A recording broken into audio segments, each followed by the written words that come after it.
ادارہ بچانے کے خوف سے وہ الطاف حسین کو چلاتے ہیں، اور وہ واقعی ایسے ہی ہوتا تھا، اور عوام بھی عوام ایک خاص تعداد ہر صورت ہوتی تھی، اور مجال ہے کوئی آگے پیچھے ہو یا کوئی وہاں پہ ڈسٹربنس ہو، کوئی کھڑا ہو جائے، کوئی بولنے لگ جائے، وہ ایک عجیب سا ہی ایک صورتحال ہوتی تھی۔ اور پھر سب نے دیکھا کہ کس طریقے سے جو ہے وہ ان کا ایک نظام چلتا رہا، اور پھر 2014-15 میں پھر جب نیشنل ایکشن پلان بنا، اور پھر 2014-15 میں ایم کیو ایم ختم ہو گئی، اور پھر ایم کیو ایم پاکستان آ گئی۔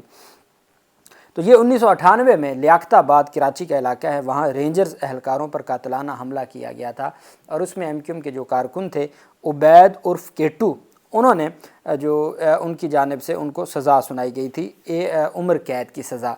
یہ قاتلانہ حملہ ہے، اس میں کسی کی ڈیتھ نہیں ہوئی تھی، 324 کا ہے۔ اس پر سندھ ہائی کورٹ نے وکلا کے دلائل مکمل ہونے کے بعد فیصلہ محفوظ کیا۔ سماعت کے دوران جسٹس عمر سیال نے ریمارکس دیے کہ 27 سال پہلے کراچی میں قتل ہوا اور ملزم گھومتا رہا، کسی نے گرفتار کیوں نہیں کیا؟ اس وقت کے آئی جی اور حکومتی ذمہ داروں کو جیل میں نہیں ڈال دینا چاہیے؟ پولیس اور حکومت کیا کہہ رہی تھی؟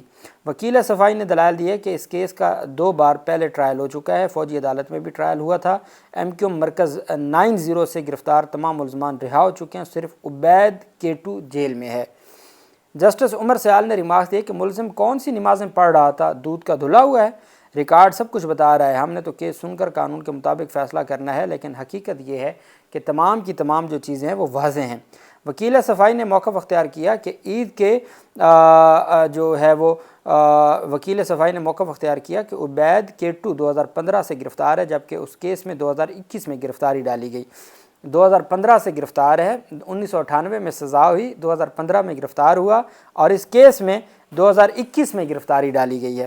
جسٹس عمر سیال نے مزید ریمارک دیے کہ پتہ تو ملزم کو بھی ہے کہ اس نے کیا کچھ کیا ہے۔ پروسیکیوٹر اقبال اوان نے عدالت کو بتایا کہ ملزم نے اعتراف جرم کیا، اے ٹی سی نے قانون کے مطابق سزا سنائی، ملزم بری کیے جانے کا حقدار نہیں ہے۔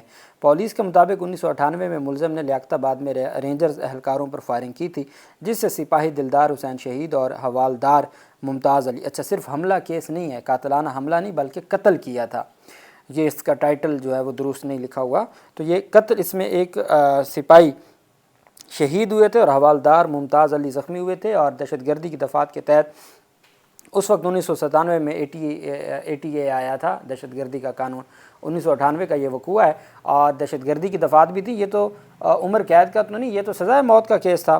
خیر، اس میں پھر جو ہے وہ انسداد دہشت گردی عدالت نے 2024 میں ملزم عبید کیٹو کو عمر قید کی سزا سنائی تھی، اور 1998 کا وقوع ہے، اور 2024 میں سزا سنائی گئی، اور 2017 سے اس مقدمے میں گرفتار، 2021 میں اس مقدمے میں گرفتار ہے، ویسے 2015 سے گرفتار ہے، تو 2024 کی سزا ہے، 2025 میں عمر قید لگ گئی ہے۔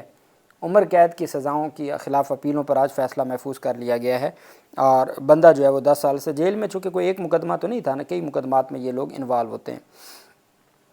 اچھا جی، اب ہم آ جاتے ہیں پاکستان تحریک انصاف کے 52 ٹوٹل تعداد ہو چکی ہے پاکستان تحریک انصاف کے ممبران اسمبلی کی، جنہوں نے استعفے دے دیے ہیں کمیٹیوں سے۔ عمران خان کی ہدایت پر پارٹی کے مزید 5 ارکان اسمبلی نے قائمہ کمیٹیوں سے استعفیٰ دے دیا، جس کے بعد مجموعی طور پر مستعفی ہونے والے اراکین کی تعداد 52 ہو گئی ہے۔ 25 اراکین ابھی بھی انہوں نے استعفیٰ دینا ہے، کچھ روپوش ہیں، کچھ بیرون ملک ہیں۔ عمران خان نے تمام اراکین قومی اسمبلی کو پارلیمانی کمیٹیوں سے مستعفی ہونے کی ہدایت کی تھی، جس پر مزید 5 اراکین نے قومی اسمبلی کی قائمہ کمیٹیوں سے استعفیٰ دے دیا، جس کے بعد پبلک اکاؤنٹس کمیٹی کے چیئرمین جنید اکبر سمیت پی ٹی آئی کے 51 اراکین قومی اسمبلی اور سینیٹر محسن عزیز نے قائمہ کمیٹیوں سے استعفے دیے۔ استعفیٰ دینے والے اراکین کی تعداد 52 ہو گئی ہے، اور 25 ابھی رہتے ہیں۔ ابھی تک اسپیکر قومی اسمبلی نے ان استعفوں پر کوئی کارروائی نہیں کی، جبکہ حکومت کی جانب سے اسپیکر کو سنی اتحاد کونسل کے اراکین کے استعفے منظور نہ کرنے کی درخواست کی گئی ہے۔ حکومت چاہتی ہے کہ ان کے استعفے منظور نہ کیے جائیں اور ان کے ساتھ بات چیت کی جائے، چونکہ جو حکومت ہے یا پارلیمانی نظام ہے وہ اپوزیشن کے بغیر چل ہی نہیں سکتا، چونکہ اپوزیشن کی کمیٹیوں کی تعداد زیادہ ہے، اور پی ٹی آئی کے علاوہ تو اپوزیشن بچتی کوئی نہیں ہے، تو اس وجہ سے وہ پارلیمانی نظام بچانے کے لیے بھی چاہتے ہیں کہ استعفے منظور ہوں۔ لیکن پاکستان تحریک انصاف اپنا فگر شو کرنا چاہتی ہے کہ تمام کے تمام لوگوں نے استعفے دیے ہیں، اور عمران خان کی ہدایت پر ہی استعفے دیے گئے ہیں۔ اب جو دوسری جانب، جو دوسرا آپ کو میں ضمنی انتخابات کے التوا کی بات بتا رہا ہوں، پاکستان تحریک انصاف کے لوگوں کو سزائیں ہوئیں، اور تھوک کے حساب سے سزائیں سنائی گئیں. 10 سال کی سزا اسلام آباد، اس کے بعد فیصل آباد، سرگودا، گجرانوالہ، لاہور، 10 سال سزا، 10 سال سزا، 10 سال سزا. پاکستان تحریک انصاف کے 91 آزاد امیدوار تھے. جب آزاد جو پاکستان تحریک انصاف کے آزاد ممبران اسمبلی تھے وہ 91 تھے، 91. اب وہ آپ بچے ہیں 75، اور وہ سارے ایک ایک کر کے پاکستان تحریک پہلے دوبارہ گنتی میں ان کو ہٹایا گیا اور اب ان کو نااہل قرار دیا جا رہا ہے. پاکستان تحریک انصاف کے جو خیبر پختونخوا کے تھے انہوں نے تو پہلے ضمنی انتخابات رکوا لیے تھے، اور وہ عمر ایوب تھے، شبلی فراز تھے، وہ عبداللطیف چترالی تھے. پھر ڈیرہ غازی خان پنجاب سے زرتاج گل نے بھی درخواست دائر کی تھی، ان کو بھی اسٹے آرڈر مل گیا تھا. پاکستان تحریک انصاف کے رہنماؤں نے لاہور ہائی کورٹ سے رجوع کیا، ان کی سنگل بینچ سے جو ہے وہ رک گیا تھا، سنگل بینچ نے ان کی درخواستیں خارج کر دی تھیں تو وہ ڈویژن بینچ میں چلے گئے تھے. تو ڈویژن بینچ میں وہ ابھی زیر التوا ہیں. آپ جانتے ہیں پاکستان تحریک انصاف نے جو بڑے تگڑے طریقے سے ضمنی انتخابات میں اپنے آپ کو الگ کر لیا. پاکستان تحریک انصاف نے ضمنی الیکشنز کا بائیکاٹ کر لیا.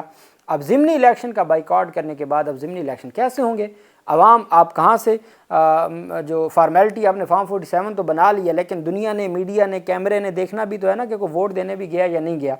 پھر اگر آپ کی بہت کم تعداد میں لوگ ووٹ دینے گئے تو اس انتخاب کی کیا کریڈیبلٹی ہوگی؟ عمران خان نے یہ بڑا کام کیا. عمران خان نے ان کو پھنسایا. ہائی کورٹ ریلیف نہیں دے رہے تھے، ضمنی انتخابات روک نہیں رہی تھی پنجاب میں، ہائی کورٹس کی جانب سے کچھ نہیں ہو رہا تھا.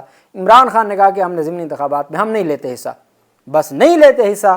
اب الیکشن کمیشن خود، جس نے ضمنی الیکشن فوری طور پر نیلی کے اگلے گھنٹوں میں انہوں نے سزا کے بعد چند گھنٹوں میں نیلی کے نوٹیفیکیشن جاری کر کے ضمنی الیکشن اناؤنس کیے تھے، آج اس کو ضمنی الیکشن کا اپنا شیڈول واپس لینا پڑ گیا ہے، روکنے پڑ گئے ہیں. بہانہ سیلاب کا ہے، اصل چیز ہے پاکستان تحریک انصاف کا بائیکاٹ. قومی اسمبلی کے 5، پنجاب اسمبلی کے 4 حلقوں میں ضمنی انتخابات روک دیے گئے ہیں. NA 66 وزیر آباد، فیصل آباد کے حلقہ NA 96، NA 104، NA 129 لاہور اور NA 143 ساہیوال. نوٹیفیکیشن کے مطابق پنجاب اسمبلی کے حلقے PP 73 سرگودا، PP 87 میاں والی، PP 98 فیصل آباد اور PP 203 ساہیوال کے انتخابات ملتوی کیے گئے. ان تمام کو سرگودا اور فیصل آباد کی دہشت گردی عدالتوں نے کیا تھا، ان کو نااہل قرار دیا تھا. تو یہ ایک بڑی پیش رفت سامنے آئی ہے اور ضمنی انتخابات روک دیے گئے ہیں، اور یہ پاکستان تحریک انصاف کی ایک سیاسی محاذ پر بہت بڑی کامیابی ہے. اللہ پاک پاکستان کا حامی و ناصر ہو. بہت شکریہ. اللہ حافظ. پاکستان زندہ باد.